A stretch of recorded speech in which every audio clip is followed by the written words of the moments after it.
Okay, everyone, we have talked about having a solid morning routine, and we've talked about having a solid sleep routine to help with the morning routine. We've talked about habits at home and habits at work. We've talked about building relationships, and we've talked about showing up for others, and most importantly, showing up for ourselves. Now it's time to talk about actually showing up in the morning at work. Pretty necessary. One of the big ideas for this podcast is that the skills we use at work can be transferable to our home lives and vice versa. A few key skills would be scheduling, planning, and being intentional with what we want to accomplish in a day. Today, we are discussing how being intentional with your morning routine before that bell rings can positively impact the rest of your day or your week and beyond. Let's dive into the well. Hi, welcome to the Edgewell Podcast, a show created for, by, and with teachers. I'm Alex. And I'm Chelsea. With over 30 years of combined teaching experience, our goal is to share insights and connect with fellow educators on how to thrive both personally and professionally. Join us as we dive deep into the well of information, filled with meaningful discussions, practical tips, and ideas that go way beyond the classroom walls. Let's be well and do well together. In the intro, you mentioned positively impact the rest of your day and week and beyond. And I want to just throw out, Chelsea, that beyond is a really exciting piece of this. I'm a firm believer that, working on how we just walk through life now impacts our future. And that's something I'm always excited to work on. And of course, I'm sure you would feel the same way. In the summer, we have all this time to think about intentionality, and we have all this time to think about and reflect about all these routines that we have and what's working and what's not. So this is the perfect time for us to start talking about this. Yeah, I think because of our careers, really our new year doesn't start in January. It starts more in September.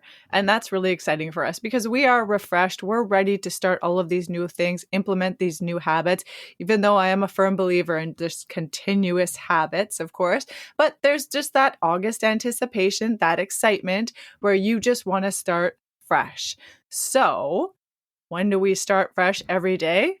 In the morning. So that's what we're talking about today. I'm going to go through the most important things that I do each morning in that time before school starts. And then, Alex, you will go through the most important things that you do each morning. And hopefully that just gets listeners thinking about the most important things they do each morning before school. All right, so I'm going to start this off. Okay, let's hear it. I'm in the car driving to school. I ask myself, how do I want to show up today? What kind of energy do I want to bring? Because some days I'm ready to get the class up and moving and interacting, and some days I need that calm, and often so do the students. But, it depends because we all have our own personal lives, and sometimes that can affect how you're going into the classroom. So I always do that check before I go in. I know how I want to show up in the classroom, so it's just a simple check-in, and then I can maybe reset the mind or just get into the groove. And of course, we know that the energy that we show up with impacts the energy that the students give back to you. So when you wake up with that meh energy, if you're able to reset it, that will benefit you and, of course, the students in your classroom. Yes, so true. And that's another reason why I have to check myself before I go in and put on that smile, even if you're not feeling it. It's something that you do. And that whole thing about how if you smile more, then you become happier. That's like magic. So give it a try. I tried it last year. My students were walking in going, "What is happening with you?" And I told them, I'm trying this smiling experiment. And then, we all ended up laughing about it. So it actually worked. Okay, Chelsea, but I believe in that so strongly. Just think about being in the grocery store, and every once in a while you see someone who looks beyond grumpy and you have that feeling of, should I smile at that person first? They don't really look like they would send the smile back, and you decide to do it and you throw out that energy and it's genuine. You smile at that person and something changes between the synergy between you and that person, and they smile back, and the complete energy of your impression of that person shifts and changes. So I am a big believer in the energy that we put out there. It comes back to us. And I love that. I think we live in a place of luxury that we can shift people's energies and interact with so many people in a day. That's so very true. And sometimes if you're the grumpy one and that person smiles at you, you really do appreciate it. I know I have. So love that. Okay, let's jump into number 2. This is the second thing I do every single morning. I ask myself, what am I doing today? So I look at the schedule of my day. I get my resources ready. So worksheets, I get my tabs open, I get materials ready before anything else. This really gives me a sense of ease because I know I'm prepared just for that day. And then I write the agenda on the board. So this is a little bit old school. I still write it out with chalk, but it just makes it so easy for me to change if needed. So knowing what I'm doing in each time block and putting it on the board for the students to see prepares all of us for what's to come. And then I refer back to that visual along with the students. And it's also modeling how to follow a list because I'll check off what we've done as we go throughout the day. And also, this is especially helpful for students who really need that visual and that layout of what comes next in a day. I've always found that agenda is yes, it benefits the students, but it's more for me. I will be in the Yeah. middle of something, get so into it, and I will forget that I have a guest speaker coming into the class or that we're supposed to go down to the gym for an assembly. And so I am constantly looking at the agenda. And so what's good for the goose is good for the gander, as they say. Right. So it sets you up for the day. You're just like, okay, I know what I'm doing. It's right there on the board if I forget. That's really helpful. Have you ever had the experience where you haven't really felt like getting to it one day and the students call you out and they're like, where's the agenda? And they give you a hard time about it? Yes. And that is exactly why I now make sure that I do it every single day. Okay. The third thing I do is I check my email for important information. And after that, I'm going right into number 4. I write down the most important things that I have to accomplish in that day. So I check my email before to see if there's anything pressing that I have to put on that power list. And on that power list, I'm writing 1 to 3 things. I know that sounds kind of unreasonable for a teacher, but those are just the 3 things that I have to get done that day. Like there's no questions asked. Of course, I have another long list, but these are the 3 things that are getting done that day. And that's it. That's all I do each morning before my classes begin. And I have done, I'm telling you, a great job of that last year, just keeping it to a minimal, those 4 things. And it really puts me in charge of my day. So I'm running the day. The day is not running me. And I'm not all flustered in the morning because believe me, I have had years where I have just been flustered every morning. And I said, I want to stop this. How do I get this organized? And it just took a lot of intention and, figuring it out. So I am there now. I can say that. What I like about your list as I'm kind of thinking back to it is that they're all kind of tangible pieces, right? Each one of them has an action kind of related to it. Yes. And you can touch them, you can look at the list, it's manageable, you can act on the list. The email adds possibly to the list. You're preparing physical things in the classroom and you're physically writing on the board. So they all kind of have, and they're all beginning, middle, end ones, Chelsea. These are all ones that, you're able to start and then finish, and it kind of pays you forward all day. And because you put these into your routine every day, my guess is it's become easy and just second nature for you. Yeah, it just makes mornings so much easier, that whole being intentional piece, which is Right. my And goal this year. yeah, and let's say let's say if you were a new teacher, you build in your own intentionality pieces, and these are really good, and you get into that habit. Eventually, you do get to the point possibly where you can add in other pieces that you identify help you out. But that intentionality piece is really, really important. Right. Okay. Your turn. Tell me what you do in the morning to get ready for the day. Okay, well, the reason that I was able to identify that yours was so tangible is because mine feels less tangible. Okay. Okay, so my 4 things. My first thing that I like to do in the morning once I'm, ready enough is I think.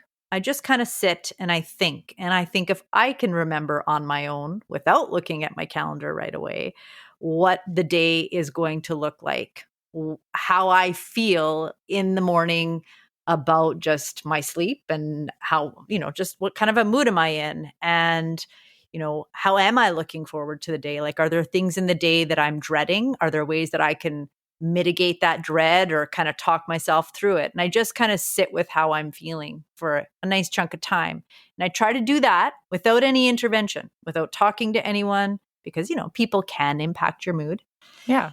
That's the first thing I do. Is kind of like where I'm at. I take my own temperature and I'm able to do that now. So that's what I Yeah. do. I That's mean, my you're first thing. thinking about mental preparation, kind of important when you're going into certain spaces. So, yeah, Yeah. I And love I it. try not to touch my phone for this. Like, I want to know how I think without Oh, the good for influence you. of, right? Like, this is just a Mhm. me thing.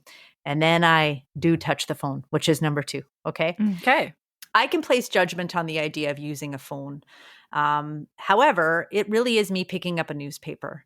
I feel incredibly lucky to be able to access BBC, CBC, Al Jazeera, um, CNN, MSNBC, Fox News. I'm trying to get lots of different perspectives from around the world about what's going on. And sometimes the way that I originally felt might shift a little bit because of what's going on in the world. But as our roles as teachers, I think it's really important to know that what's going on in the world impacts the students and what they Yeah. bring to school. So if I'm looking at local community news, sometimes I'm seeing things that have happened in our community, positive and negative, that impact the students that I teach.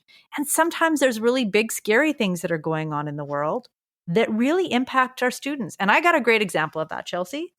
And that was COVID. Oh, Every day yes. the news was kind of creeping closer Mhm. and closer to our community, and the stories were getting scarier and things were kind of getting out of hand, and the language that was being used was more and more dramatic, and it was impacting students. And We were getting a lot of questions daily from our students about a situation that we didn't know how to navigate either, but yeah, good point.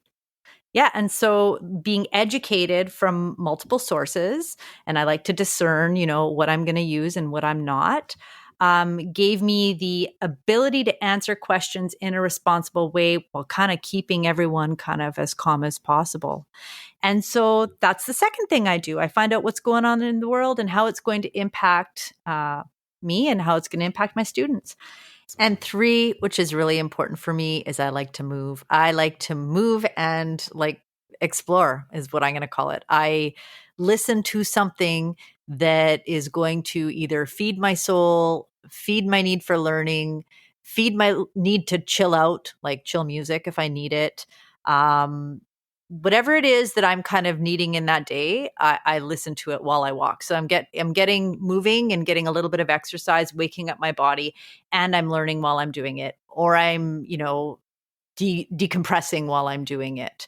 And I have learned so much listening to podcasts, listening to books, listening to music, and that's really enriched my life. So that's number 3. And number 4 is, the good old basic list. I've thought about what I want to accomplish in a day, and I get that onto paper. And yes, I also check my email, Chelsea, and add to the list. And it Right. often bumps out some of the things that I really intend to complete in a day based on another need that crops up. And, you said 3 things. Usually, like you said, that list is so much longer than 3 things. But when I look at those 3 things that I always put to the top of my list, they're usually either time sensitive Yep. or someone is waiting on me to be able to move forward in their job. And I always feel really a level of not bad pressure, but pressure to act on those things. So I'm not making other people wait on me. That I don't want that to happen. Yeah. So is that 4? Yeah, that's I 4. think so. So we Yeah, both I have can 4. count. You can. All right. So the whole point of this is that being intentional about how you start your workday is so crucial for several reasons. It can set a positive tone for the day. That deliberate start to your day helps establish a positive and productive mindset, especially if you're checking yourself on your way in the car. by beginning with these purposeful actions, you can enhance your focus. That's really helpful for me because I really do have to work on what am I focusing on this morning. And it just helps with that success throughout the day because I'm prepared. So I find that really helpful. And it really improves efficiency. I find that when we start our day with a clear plan and structured routine, it helps to prioritize tasks and manage time effectively. And this intentional approach reduces procrastination, which is something that I tend to do, and ensures that key tasks are completed efficiently.